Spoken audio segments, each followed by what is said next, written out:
3ನೇ ತಾರೀಕಿನಿಂದ ಪ್ರಾರಂಭ ಆದಂಥ ಬಿಜೆಪಿ JDS ಜಂಟಿ ಪಾದಯಾತ್ರೆ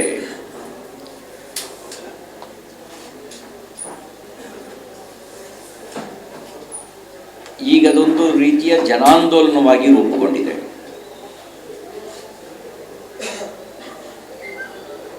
ಆಡಳಿತ ಪಕ್ಷ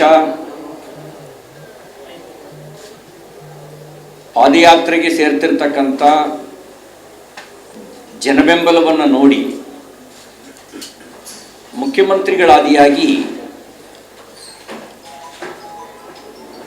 ಸಚಿವ ಸಂಪುಟ ಮತ್ತು ಕಾಂಗ್ರೆಸ್ ಹೈಕಮಾಂಡ್ ಗಾಬರಿಗೊಂಡಿದೆ.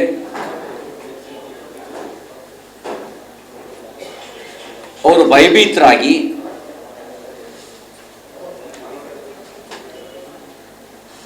ಬೆದರಿಕೆ ತಂತ್ರವನ್ನು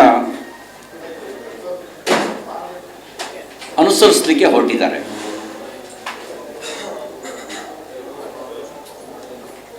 ನಮ್ಮ ಪಾದಯಾತ್ರೆ ಕಾಂಗ್ರೆಸ್ ಸರ್ಕಾರದ ಭ್ರಷ್ಟಾಚಾರದ ವಿರುದ್ಧ, ನಮ್ಮ ಪಾದಯಾತ್ರೆ ಮಹರ್ಷಿ ವಾಲ್ಮೀಕಿ ಅಭಿವೃದ್ಧಿ ನಿಗಮದಲ್ಲಿ 187 ಕೋಟಿ ರೂಪಾಯಿಗಳನ್ನು ನಕಲಿ ಖಾತೆಗೆ ವರ್ಗಾವಣೆ ಮಾಡಿಕೊಂಡಿರ್ತಕ್ಕಂಥ ಕಾಂಗ್ರೆಸ್ ಲೂಟಿಯ ವಿರುದ್ಧ ನಮ್ಮ ಪಾದಯಾತ್ರೆ ಮೂಡಾ ಸೇರಿದಂತೆ ವಿವಿಧ ಇಲಾಖೆಗಳಲ್ಲಿ ನಡೆದಿರತಕ್ಕಂಥ ಭ್ರಷ್ಟಾಚಾರದ ವಿರುದ್ಧ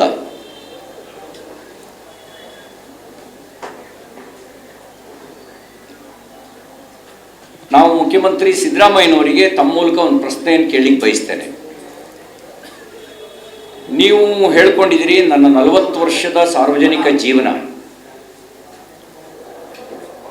ಒಂದೇ ಒಂದು ಕಳಂಕ ಇಲ್ಲ ಅಂತ ಹೇಳಿದ್ದೀರಿ.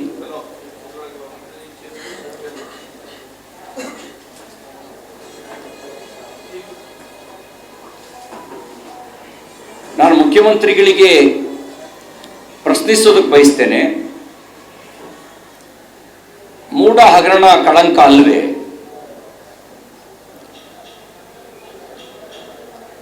ಮಹರ್ಷಿ ವಾಲ್ಮೀಕಿ ಅಭಿವೃದ್ಧಿ ನಿಗಮದಲ್ಲಿ ನಡೆದಿರುವ ಲೂಟಿ ನಿಮ್ಮ ಸರ್ಕಾರಕ್ಕೆ ಕಪ್ಪು ಚುಕ್ಕೆ ಅಲ್ವೇ?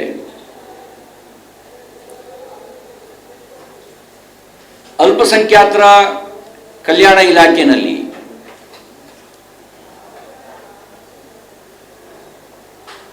KTTP ಆಕ್ಟ್ನ ಉಲ್ಲಂಘಿಸಿ ಒಂದೇ ಕಂಪನಿಗೆ 600 ಕೋಟಿ ರೂಪಾಯಿಗಳನ್ನು ಟೆಂಡರ್ ಕೊಟ್ಟಿರ್ತಕ್ಕಂಥದ್ದು ನಿಯಮ ಉಲ್ಲಂಘನೆ ಮಾಡಿ, ಅದು ಕಪ್ಪು ಚುಕ್ಕೆ ಅಲ್ವೇ?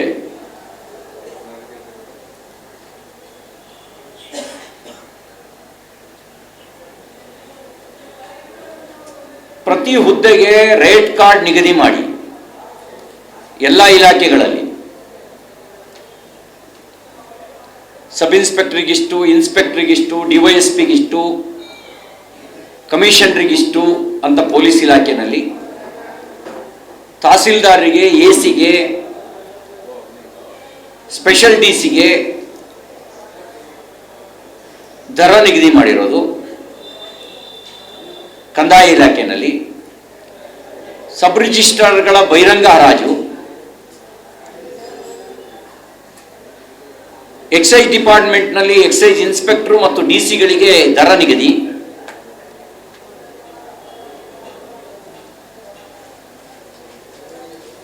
ಸಾರಿಗೆ ಇಲಾಖೆಯಲ್ಲಿ RTOಗಳ ಬಹಿರಂಗ ಹರಾಜು. ಇದು ತಮ್ಮ ಆಡಳಿತದ ಕಳಂಕ ಅಲ್ವಾ?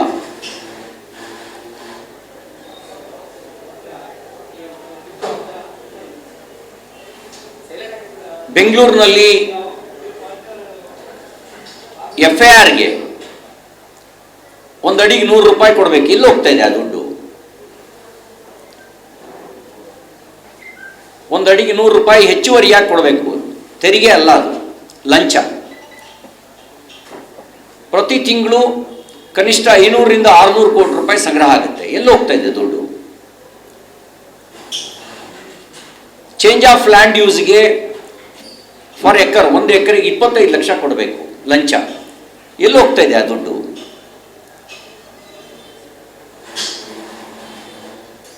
ಇದೆಲ್ಲ ಆಡಳಿತದ ಕಳಂಕ ಅಲ್ವಾ?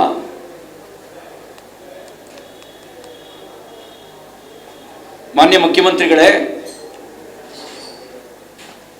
ಸಾರ್ವಜನಿಕ ಬದುಕು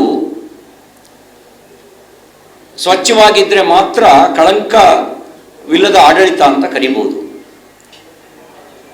ನಿಮ್ಮ ಸಾರ್ವಜನಿಕ ಬದುಕಿನಲ್ಲಿ ಸ್ವಚ್ಛತೆ ಎಲ್ಲಿದೆ?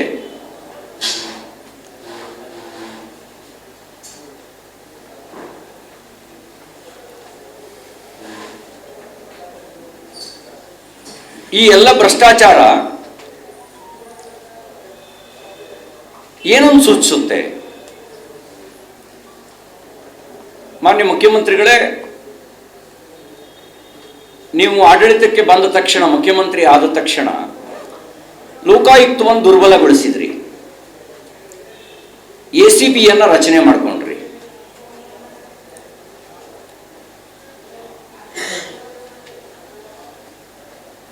ಲೋಕಾಯುಕ್ತ ದುರ್ಬಲಗೊಳಿಸಿದ್ದೇನೆ ನಿಮ್ಮ ಸರ್ಕಾರದ ಮೇಲೆ ಬರುವ ಆರೋಪಗಳನ್ನು ಮುಚ್ಚಾಕೊಳ್ಳೋದಕ್ಕೋಸ್ಕರನೇ ದುರ್ಬಲಗೊಳಿಸಿದ್ರಿ.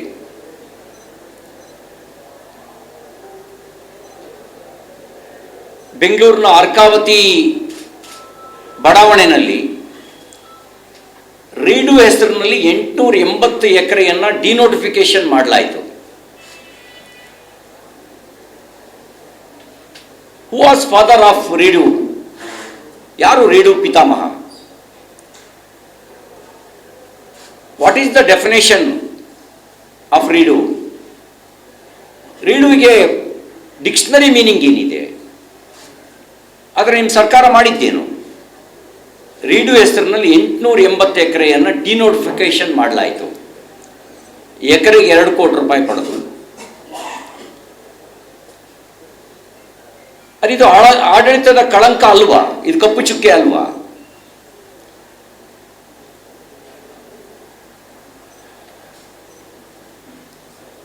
ನೀವೇ ಕೆಂಪಣ್ಣ ಆಯೋಗದ ರಚನೆ ಮಾಡಿದ್ರಿ. ನನಗಿರೋ ಮಾಹಿತಿ ಪ್ರಕಾರ ಕೆಂಪಣ್ಣ ಆಯೋಗ ವರದಿ ಕೊಟ್ಟಿದೆ.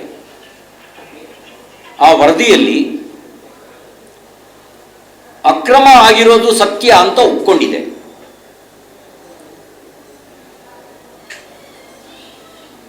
ನ್ಯಾಯಾಲಯದ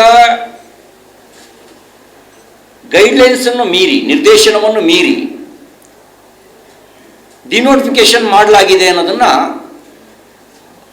ಕೆಂಪಣ್ಣ ಆಯೋಗ ವರದಿ ಮಾಡಿದೆ. ನೀವೇ ರಚನೆ ಮಾಡಿದ ಆಯೋಗ, ನೀವು ಪ್ರಾಮಾಣಿಕರಲ್ವಾ? ಯಾಕೆ ಆ ಆಯೋಗದ ವರದಿಯನ್ನು ಟೇಬಲ್ ಮಾಡಿ ಆಕ್ಷನ್ ಮಾಡಿಲ್ಲ? ಆಕ್ಷನ್ ಮಾಡಿದ್ರೆ ಅದು ತಮ್ಮ ಬುಡಕ್ಕೂ ಬರುತ್ತೆ ಅನ್ನೋ ಭಯ ಇದೆಯಾ?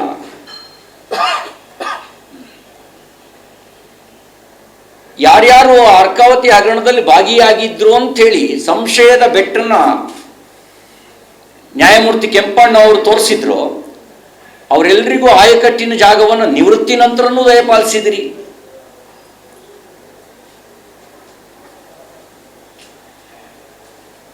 ಇಷ್ಟೆಲ್ಲ ಇದ್ಮೇಲೂ ಹೌ ಯು ಮಿಸ್ಟರ್ ಕ್ಲೀನ್?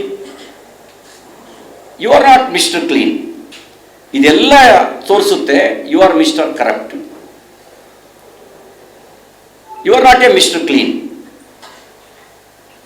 ಇದೆಲ್ಲವೂ ಹೇಳ್ತವೆ ನೀವು ಭ್ರಷ್ಟಾಚಾರದ ಪೋಷಕರಾಗಿದ್ದೀರಿ, ಭ್ರಷ್ಟಾಚಾರದ ಫಲಾನುಭವಿಯಾಗಿದ್ದೀರಿ. ನೀವು ಫಲಾನುಭವಿಯೂ ಹೌದು, ಪೋಷಕರು ಹೌದು. ಆದರೆ ನಿಮಗೆ ಪ್ರಜಾಪ್ರಭುತ್ವದ ಮೇಲೆ ನಂಬಿಕೆ ಇದ್ದಿದ್ರೆ ಪ್ರತಿಪಕ್ಷಗಳು ಮಾಡುವ ಆರೋಪಕ್ಕೆ ಸದನದಲ್ಲಿ ನೀವು ಉತ್ತರಿಸ್ತಾ ಇದ್ರಿ. ಪ್ರಜಾಪ್ರಭುತ್ವದಲ್ಲಿ ಬಹುದೊಡ್ಡ ವೇದಿಕೆ ಸದನ, ಅದು ವಿಧಾನ ಮಂಡಲ, ಅದು ವಿಧಾನಸಭೆ ಇರ್ಬೋದು, ವಿಧಾನ ಪರಿಷತ್ ಇರ್ಬೋದು. ಇದೇ ಬಹುದೊಡ್ಡ ವೇದಿಕೆ.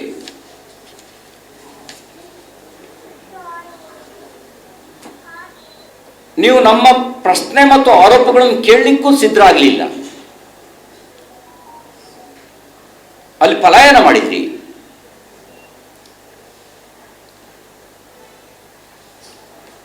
ಹೊರಗಡೆ ಬಂದು ಜನಾಂದೋಲನದ ಮಾತನಾಡ್ತಾ ಇದ್ದೀರಿ, ಜನಾಂದೋಲನದ ಸಭೆ ಮಾಡ್ತಾ ಇದ್ದೀರಿ.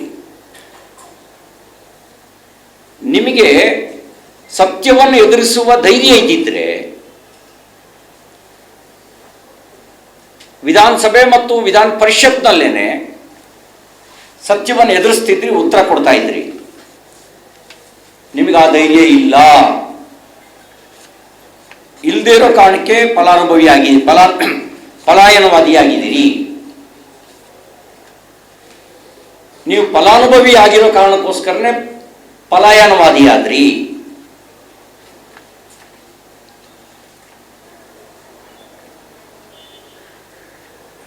ಈಗೆಲ್ಲ ಸರಿ ಇದೆ ಅಂತ ನಿಮ್ಮ ಬೆನ್ನನ್ನು ನೀವೇ ಸಮರ್ಥನೆ ಮಾಡ್ಕೊಳ್ತಾ ಇದ್ದೀರಿ.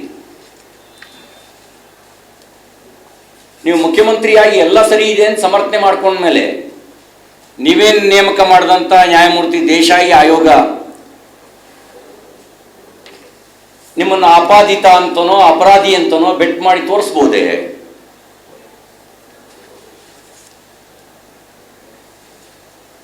ಆದ್ರೆ ನಾನು ನಿಮಗೆ ಕೆಲವು ಪ್ರಶ್ನೆಗಳನ್ನು ಕೇಳಲಿಕ್ಕೆ ಬಯಸ್ತೇನೆ. ಹೆಚ್ಚಿನ ವಿಡಿಯೋಗಳಿಗೆ ಪ್ರತಿಧ್ವನಿ ಯೂಟ್ಯೂಬ್ ಚಾನೆಲ್ ಸಬ್ಸ್ಕ್ರೈಬ್ ಮಾಡಿ, ಬೆಲ್ ಐಕಾನ್ ಕ್ಲಿಕ್ ಮಾಡಿ.